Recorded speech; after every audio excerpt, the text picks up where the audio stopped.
So, let me just mention a couple of things real quick about Chi Sao as I see it, all right?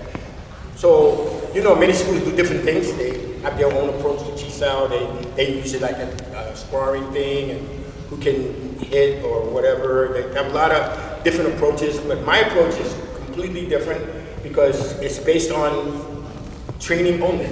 I just want to train you. I want to drill you, and to drill you, you have to have some structure and some controls. And the control is, everybody I partner with Chi Sao is my friend.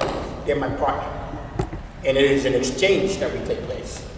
So if I want to be hand heavy on them, like to smack them and hit them upside the head and all of that, then I defeat the purpose. Because now they're not my friend, now I'm not treating them like my friend, and we're not exchanging anything, except I'm just bullying that person until he bullies me back, right? So I don't do the sticky hand that way at all. That's not the way I like to train, and I turn down people all the time that want to do sticky hand with me because they don't know my rules. And I don't like to stick outside of my group. If I do stick outside of my group, you're asking for something else. We might as well just spar, because I'm going to hit that person. They're not my student, they're not my friend, and the moment I see an opening, something's going to happen. So I don't like to do that. I just stay away from it because I just want to stick with teaching and training and sharing. So with that in mind, I want to talk a little bit about sticky hand from the training perspective that I do, which kind of grew from Sifu Chow. Wilfred was one of my earliest senior classmate brothers who really took me in when I first came. And you know, my memories of his smooth hand, I used to call him velvet because the hand is like velvet. It's so smooth and so slick. It's beautiful. And yeah, he still got, you can see he still got a lot of stuff there with him, right? So it's a very good influence for me. Over the years, I developed a lot of stuff. So my sticky hand, what I'm going to talk to you about is positioning, listening. You know, in sales, I work in sales, we talk about the head, and we say, you know, you have 2 ears, you have 1 mouth. So when you're a salesperson, what should you be doing the most of? Listening. So when you're doing sticky hand, you need to be a listener. You have to be a listener so you can get more information. You want intel. What is the intel you're looking for? Is the person's structure. What about the person's structure? Where is the weakness? Where is the opening? How much pressure is he giving me? How much tension is he giving me, right? There's an answer for all of those, but you have to know them. Once you know them, then you can develop the answer for each one. So today I'm going to go over and give you some techniques that I do that are going to make you think about what you learned earlier today. Then some of the things that we were talking about, you're going to see it in my stick, my Chi Sao stick. And you're going to see why the techniques that I use have an opportunity for you, all right? And then we can get creative. You can ask me if you want to try something with it, you want to make a modification. I'll take a look at it and tell you if it's going to work or not right away, okay? So let me warm up with, let me use Michael. I use Michael because I'm going to go very slow. If I go to my regular speed, you ain't going to see it. And I want you to see the detail. The detail is really important. For this type of exercise, I think a semicircle would be better. Get closer to me, right? And Sifu, please jump in any time you feel like it, because I really refer to you as a resource for a lot of things, and you know, you can jump in anytime, okay? So let's talk about my positioning again. Remember, this is my partner, this is not my enemy. He's my classmate, let's say. When I do sticky hand, I'm not a Sifu anymore. I'm just another Wing Chun person. I'm not thinking about Sifu anymore. I'm just thinking about us together, right? Helping each other, right? Boom. You see that? The moment I touch his hand, I sink right away. Yeah, because this is not good. This makes me feel nervous. Nervousness makes you make mistakes. So I have to get comfortable. Bam. Now I feel like I'm sitting in the back of a chair. I'm watching my movie, right? Okay? If you guys was here for Chow's John Dai Lick, yeah. All right? The minute he does that, he just engaged with John Dai Lick. Yeah. You notice that? The minute you do that. Right. And So, yeah. Put your body behind your elbow. Mm-hmm. See that? So this is different. This is what a lot of people do. You see that? And then some people even doing this. You see that? Okay, but you want to do this. Now I can feel a little bit more, and he can feel a little bit more too. Okay? So now let's talk about my technique. I'm going to show you a technique, then I'm going to explain it to you. First, it's very simple. Yeah, you see what he did? That was the plan. So watch it again. I'm looking for that hand. Let me give you an idea why. So you give me Google sound, okay? That's one. Watch this here. Two. Right? You see? Three. Right? Four.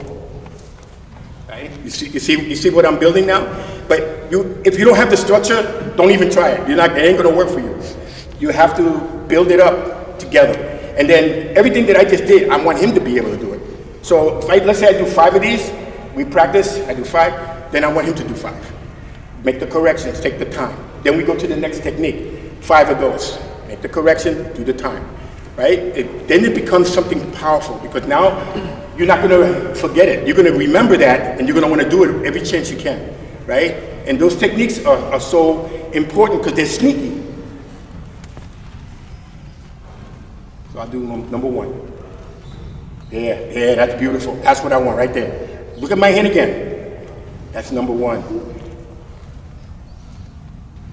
Right? Right? So now you do it. Right? Right? Right. Now, let's do the setup, all right? So I'm going to do this. This is what I'm looking for. We can do a lockdown right from here, right? Again, I didn't do any stepping, so it's going to be limited, right? Now, I'm just relying on my hand now, right? What if I move with it? That's the beauty of it. So sometimes when I go here, I engage with him here, but I pull here. Okay? And then I come with this, bang! You see? I have so many options that I can do. Or I can go here, come this way. But I want to take another step, so watch what I'm going to do now. I move here. Right? And then, well, he might try to pick up his hand. It doesn't really matter if he does, because I'm just going to go forward anyway. Right? So, right here, right here, right here, and here. Right? You can see how it just flows. So a lot of times I feed to get this response. That's what I'm looking for. Now let me show you something a little different. I'm going to adjust my feet a little bit more. Watch my tonsil. Oh, another thing. Every Wing Chun person has a little bit of a, I won't say, they have a preference. Some people like to go on the outside, which is what I basically learned in the beginning. I learned everything on the outside and never ventured in the inside. It was almost like no man's land. You're not allowed to go in there. That's the way I learned in the beginning. We did everything on the outside. Is that right? Everything. So then later in my years with Chow later, in the more modern techniques, everything, I noticed something was happening with me that was different from other people. I kind of move a little bit more in the inner circle and using more of it's kind of like focusing on the center line but from different angles. So to me, this is the center line here, but the center line is here too. It's here too, it's here too. So I'm always like this. And so a lot of times my striking was always trying to get to the center line. More recently, Sifu Chao talks about 2 tracks because he believes that if you have 2 tracks, you're confusing the person even more. So he doesn't, like you did in the boxing with the mitts, he's not just doing these, but he's also doing this, and this, and this, and this. And so he's really confusing the person by the combinations that he'll use. So watch my sticky hand, it's kind of like that too. So I have some techniques that I like to use, where I'll come here, and then keep going, right? So I come here, right? I come here. Sometimes I just go here, and I just keep going. A lot of times what I do is here, and then I go another one. right from there. Like I'll just do a pop, and I just hit again a second time, right? So this is kind of like the narrow fighting that I like to do. Sometimes I come here, see, and I'm in front of him, right here, right? Now, boom, right? So you can do a lot of different things.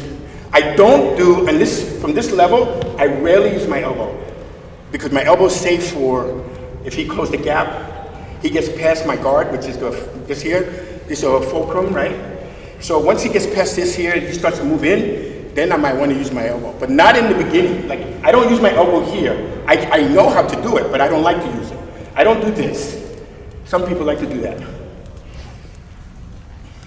I'll use it for defense, but not for offense. Not yet. Unless let's say he come underneath, now he closes the gap, right, and now I might want to use bang, right? So, I'm inside. And then, I might do like that. So, let's go back. So, I'm a little more on the snake technique. This one is one of my favorite. Like again, it's a very interesting way to use the tongue. It doesn't go back. I just shift a little bit. It looks like my tongue is doing this, but actually it's this. That's the technique. Then from here, right? All right. So these are some techniques I'm gonna show you, but first we're gonna start off. Everybody's gonna have a little bit of time, so I wanna get you going right away so you have some fun. So first, let's just learn how to do the basic, which is this one. I want you to learn this technique from underneath. The idea of underneath, it comes from the third form Ryuji. This here, right? So I have a lot of ideas from coming from underneath, like this. It's because I want to get that hand, right? So I just want you to do this one. Just pick up, it's like you're doing a lobs out. Just come here, like this, pick up his hand, and then you pick up yours. Meet each other. Yeah, we're friends right now. Meet each other, all right? So everybody, let's grab a partner. Just start that one first. I'm gonna give you no more than 4 minutes. Let's go.